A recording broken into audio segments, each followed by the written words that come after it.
Hello, One High School. Because of our new schedule this year, we have been unable to air as many Jacket Action news shows as usual. In the past, we've aired at least 8. This year, we've aired only 4 class shows. There are a lot of things that we've never gotten to show you. So today, we bring to you Jacket Action News, Unseen. It's a 2:45, the last day of the school week. I'm waiting for the bell to ring. Can't wait for the fun. I'll be out in the sun. The weekend is my favorite retreat. Gonna let loose. There's so much I wanna do. If you want, you can come with me. Get your head in the clouds. Gonna get real loud. 'Cause it's time to have a party. Always having fun, you see. Always having fun, you see. Come on, you can stick with me, yeah. Come on, you can stick with me. P-A-R-T-Y, who's ready for Friday night? P-A-R-T-Y, I'm ready for Friday night. P-A-R-T-Y, who's ready for Friday night? P-A-R-T-Y, I'm ready for Friday. Let's be crazy and cool, leave our homework at school. Let's start with the demo reel of The Wild. Brady Devazier won a second place award of this footage that represents cross-county wildlife caught on film this year.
Good shot, man. Good shot. You foul.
For those of you who have been caught with a toilet in your yard, now we have an ASPA First Place documentary by Blair McClanahan all the way from Haiti.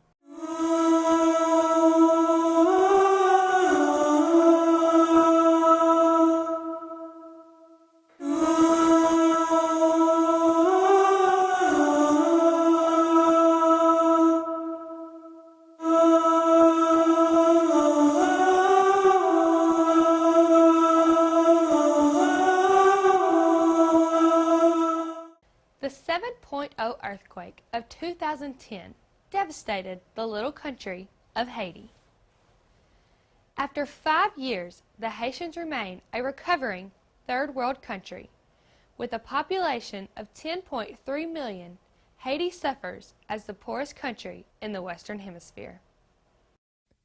2 important needs for the people of Haiti: empowerment and education. For me, I think Haiti's biggest need is for the people of Haiti to be empowered. For so long they've kind of been discouraged, and I think it's time for people to come and work alongside them, empower them, encourage them, ask them what do they need. They're the ones who live here day in and day out and could give us a good idea and good information about what their resources are that are already here. How can we best use those? I think that another thing that Haitians need in general is education. I think that if we can formulate programs that help education, it'll really help overall as far as more jobs available, a better workforce that's educated to be able to do those jobs. So I think empowerment and education would probably be the 2 biggest needs that I see in Haiti right now. Haitians must learn not to depend on outside help. They must learn to develop into an independent nation. I think one of the biggest concerns for the people of Haiti at this point is for them to become too dependent on outside help. After the earthquake, so many people came down here, and obviously disaster relief was needed, but at this point a lot of organizations need to move from disaster relief to actually doing development work, because we're creating this model of dependency, and it was probably even here before the earthquake as well. Missionaries come to Haiti to help the Haitians learn self-sufficiency, but many changes must be made in their lives. Probably not being around my friends, because when we're in the States, I'm around my friends a lot. Why has Haiti had such a slow recovery from the earthquake of 2010? Well, I think it's partly because of governmental issues. I believe the Haitian government has not taken the lead role on helping Haitians recover by simply not providing the necessities. And what is that? After the earthquake, I believe houses were provided, food and other things, but really in all what Haiti needs is self-sufficiency. And what is that is job creation, manufacturing, and other things. I mean, you cannot be a developed country when 85% of your population is not working. Native Haitian Joseph believes Haiti is on the uphill climb and will eventually come out victorious. Even though being American is not the most popular thing in the world, but we're still the first country to be wherever God calls us to be and lend a hand. So for that alone, I believe we're on the upscale. Haiti will come out victorious, but it's going to take some time. Many families in Haiti have a hard time providing for their children.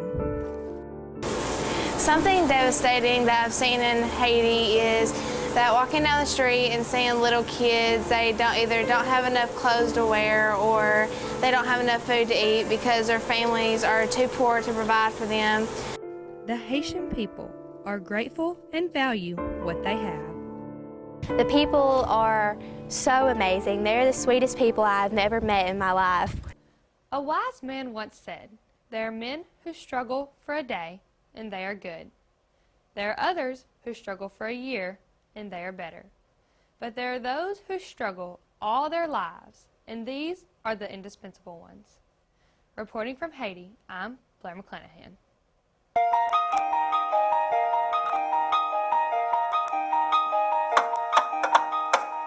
Do you want to take a selfie? It's the hottest trend today. I got my iPhone fixed just yesterday. I need someone with me to smile away. This is such great lighting. It makes us look okay. As Human Interest from February News, Mackenzie Boger brings us an award-winning story on the animal shelter.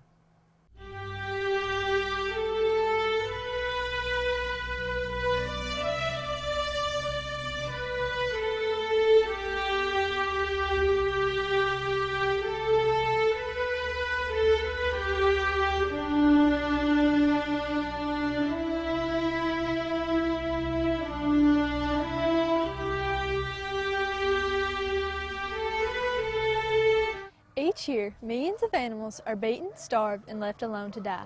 We in Friends of Animals strives to provide these animals with a better home. Some experiences will never be forgotten.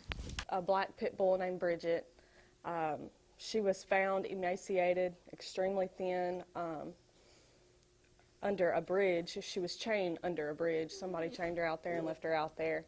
We got her in and we fed her and got her weight back up, and she started having rectal problems where her rectum kept sticking out every time she tried to go to the bathroom, anytime she tried to use any of her muscles.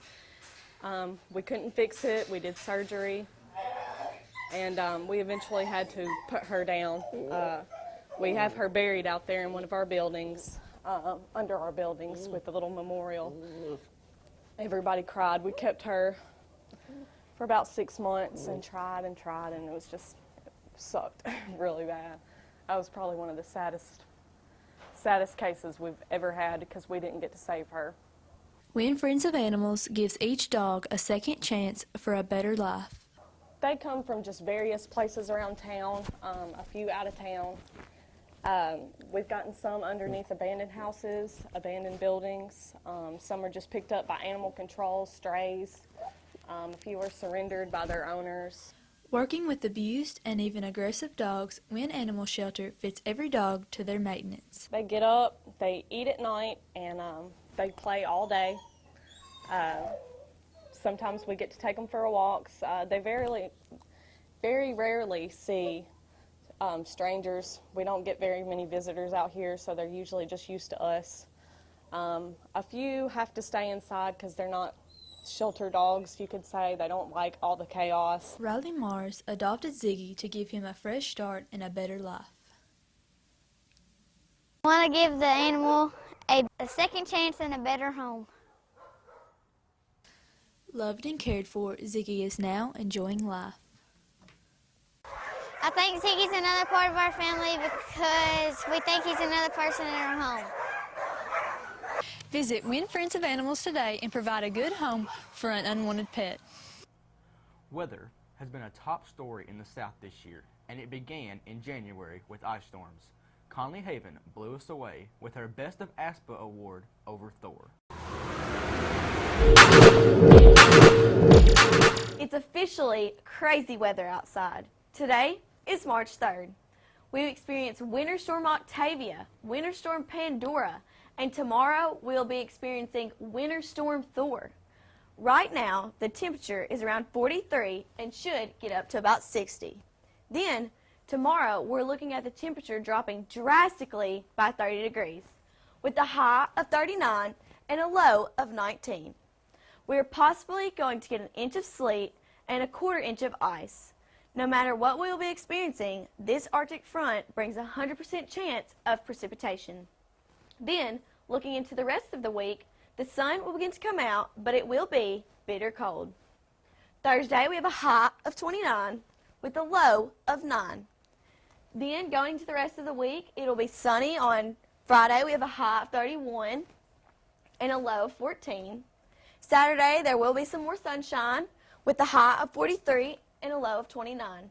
Next week, the temperature should rise, and maybe, just maybe, winter will be over by Easter. I'm Conlee Haven with Jacket Action News. As a special treat today, we have 2 special TV final projects, music videos.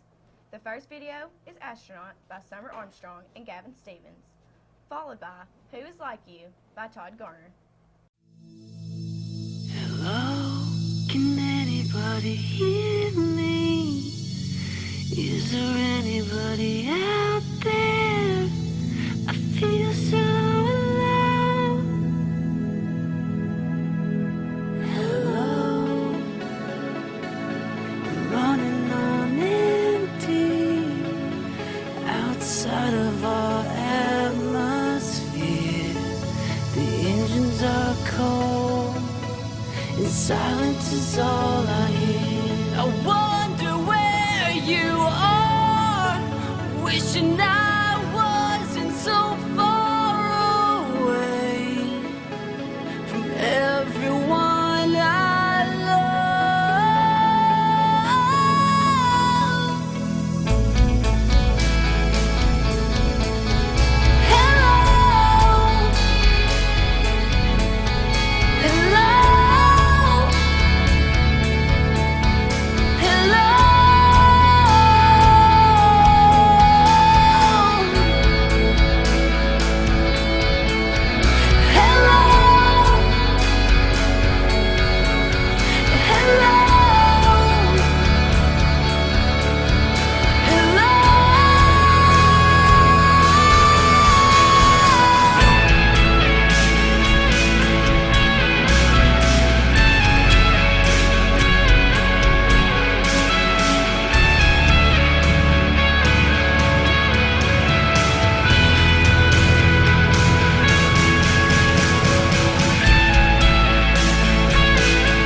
but it feels so calm in the eye of the storm.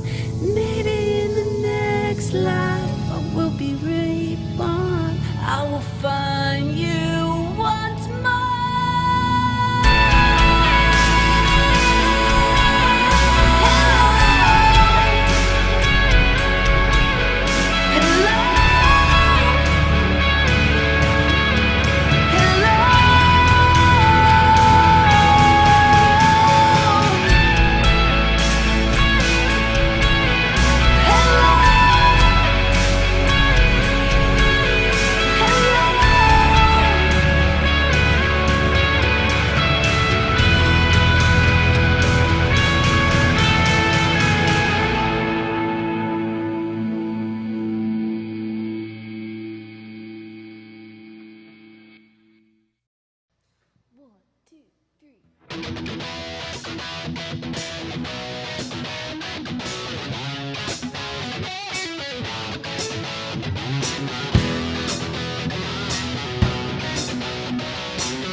You are my helper, my rock, my savior, the shelter that I seek, the power that saves me, my place of safety, my strength when I am weak. And it's you, it's you, it's you, it all adds up to. Who is like you, God? Let the mountains shout your name. Who is like you, God? All creation will proclaim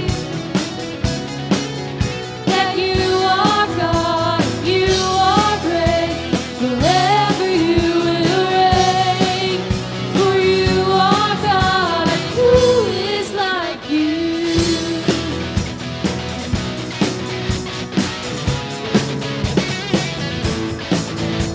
You are my helper, my rock, my savior, the shelter that I seek, the power that saves me, my place of safety, my strength when I am weak.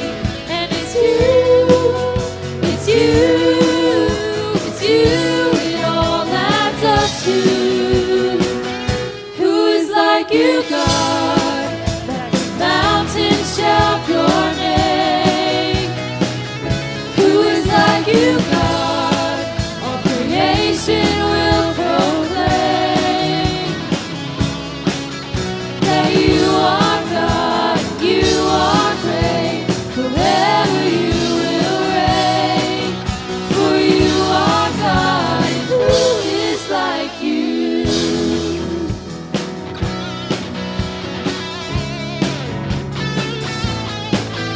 For this I will praise and sing to your name. For this I will praise and sing to your name. For this I will praise and sing to your name. For this I will praise and sing to your name. Who is like you, God? Let the mountains shout your name. Who is like you, God? All creation will proclaim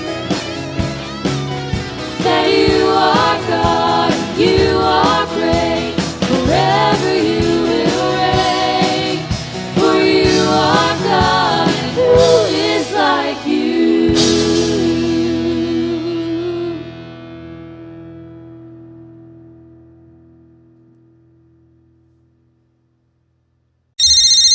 Snapchat! But first, let me take a selfie.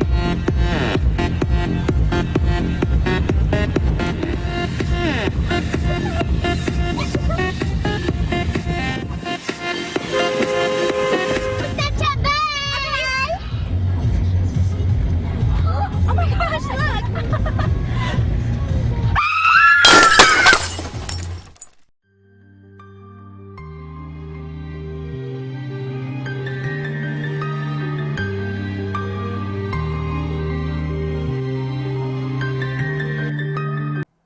also in charge of the ASPA Sports Challenge this year. The theme, a winning proposition.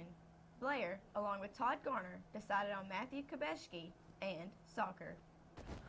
When things don't work, strategy must change. Last year, soccer had a record of 2-10. This year, they already have a record of 2-2. That could be because of the change in goalie. Matthew Kabeshki, an exchange student from Dole, France, could be the reason for the success. Being one of the best goalies in the conference has helped his team improve tremendously. Matt just brings a certain leadership to the program. He's always out here every day, working to better himself, working to make the team better. I believe his efforts in the goal, especially during practice, have made us a better shooting team. Because when you go against one of the best goalies in the conference day in and day out with practice, all it's going to do is it's going to make you better as an individual. It's going to help with your kicking speed, kicking location, and that's taken effect with more than one of our players. Why do you play soccer?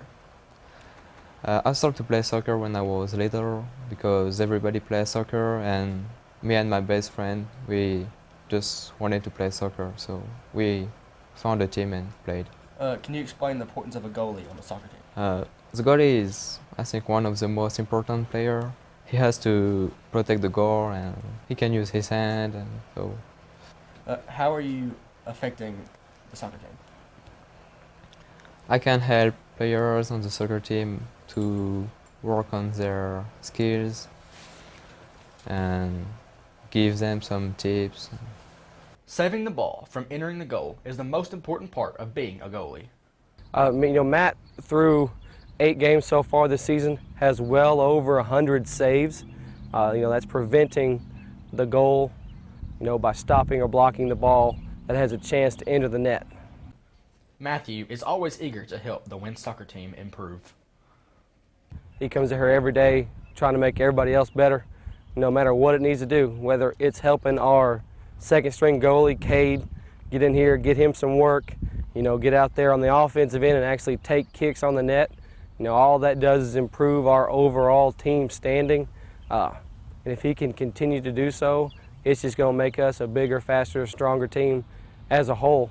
And, I really appreciate all he's done for us. Midway into the season, the soccer team has had great success. Matthew could be the winning proposition this team needs. I'm Todd Garner with Jacket Action News. Although football is over, Blair McClanahan's state championship story was an ASPA first place award. Football fights to week 14, but falls short of the state title.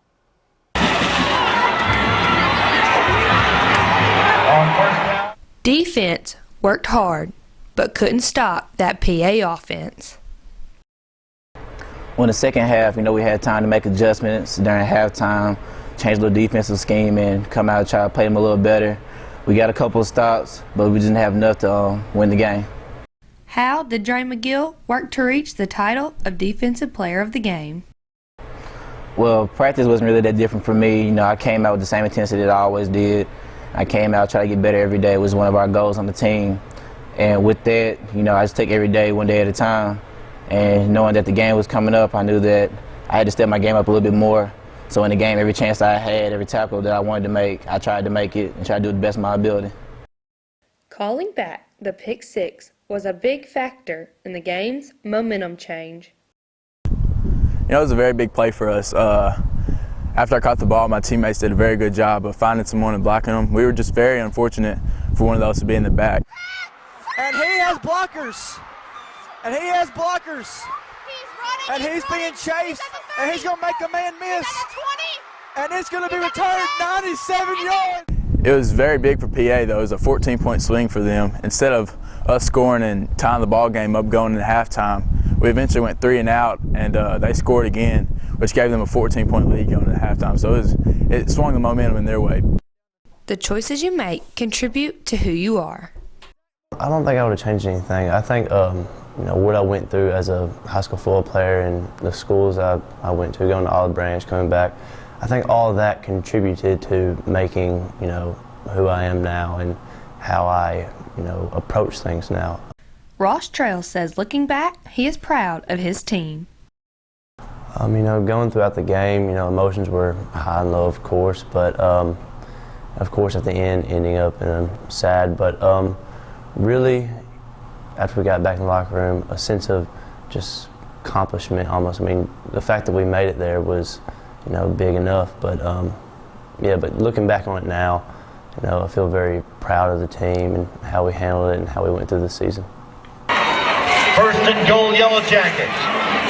The quarterback trail keeps into the end zone. Touchdown. Our last spot today goes to the sport of fishing, a TV2 final project documentary. Fishing started as a way for food and resources, but now a fun sport and hobby. Arkansas rivers attract fishermen from around the world with its diverse fish population, such as crappie, bass, trout, sunfish, and many more. Arkansas people set their sights on record-setting fish in Arkansas lakes. With a passion and love for fishing, avid fisherman Trevor Jarrett explains why he chooses to fish. It's something that I grew up doing, and it's very relaxing. With such a love for fishing, Trevor has his own pond, so he can fish whenever he pleases. My pond is a man-made pond in Cherry Valley, and has bass, crappie, and brim in it. And the biggest bass I caught out of it was about 6 pounds. With his passion for fishing, Justin Holman explains his job title and its importance to our community. My official title is District 4 Fisheries Supervisor.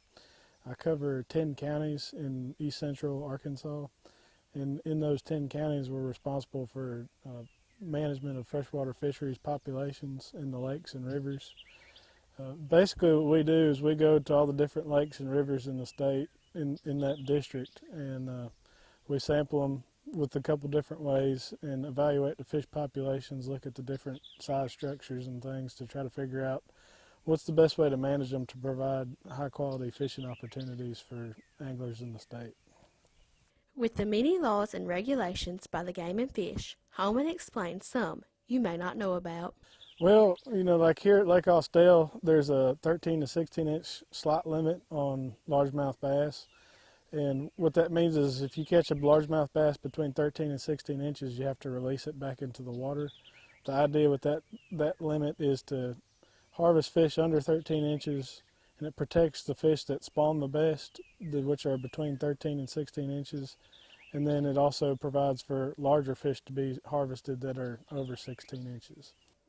With a great insight on fishing, Holman gives us his favorite spots to reel in the big ones. I really like Bear Creek Lake, which is down in Mariana. There's a lot of bass that grow larger than 16 inches. It has that 13 to 16 inch slot limit that I was talking about. So there's a lot of 4 to 5 pound largemouth bass out there. There are a lot of fish available to harvest that are larger. There's a good crappie population. There's also a lot of good red ear sunfish and bluegill. So it's got a lot of variety. It's a really pretty lake. It's kind of like Austell here, but it's a lot bigger. It's about 500 acres, whereas Austell's only about 60 to 65 acres. So that's one of my favorite places to work and to fish. Arkansas, having many record-setting fish, Holman tells the biggest fish he has ever seen, sampled, and caught in Arkansas. What was once the world record blue catfish came out of the Mississippi River down around Helena, and it's like 107 pounds. The largest fish I've ever sampled was a 62-pound blue catfish. We caught it electrofishing. Since I've been in Arkansas, the biggest fish I've ever caught was a 12-pound largemouth bass right out here at Lake Austell. At only 8 years old, and with such a passion for fishing, Cy Marsh tells one of his favorite memories while fishing. Well, when I was about 6 years old, I caught a catfish at my friend's pond. It was about 8 pounds. With many reasons to fish, Cy explains why he thinks people should fish. Put food on the table and have fun. Fishing, a sport from everyone, from the young to the elderly, for the competition fishers to simply spending time with Dad. Fishing has reeled in the hearts of millions of Americans.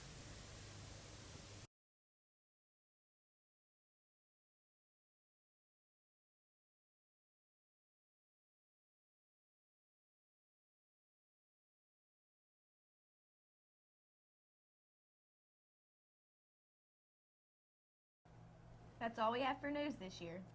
We have a different plan for next year's news, so you should see a lot more shows.